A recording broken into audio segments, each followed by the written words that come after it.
Interview வேறு time ஆயிடுச்சு. இந்த இன்டர்வியூக்காவது டைமுக்கு அட்டன் பண்ணிடணும்.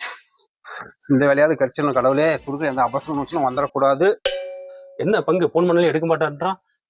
பங்க என்ன வரும் மாப்பிள்ள சோக்கா இருக்குது, எங்கடா கிளம்பிட்ட? ஐயோ இவனா போனை கொடுக்க போனா கூட தண்ணி குடிச்சு போனா சரியா போயிருன்னு சொல்லுவாங்க. இவன் போனை விட மோசமா ஆச்சு. அடடா வா பங்க, உன்னை பத்தா பெருமையா நினைச்சு நீயே வந்துட்டா. வா பங்க. பெருமையா நினைச்சது எருமையா நினைச்செல்லாம் கேட்டான். நீ எங்க போற அது சொல்றா முதல்ல. ஏழை விஷயமா இன்டர்வியூக்கு போயிட்டு இருக்கிறேன்டா. என்னது இன்டர்வியூக்கு போறியா? ஏண்டா நீ பாட்டுக்கு இன்டர்வியூ போய் உனக்கு வேலை கிடைச்சு, நீ கழுத்துல டை கையில வாய்ச்சி புல் கை சொக்கானு போட்டுக்கிட்டு நீ பகுமானமா சுத்துவ.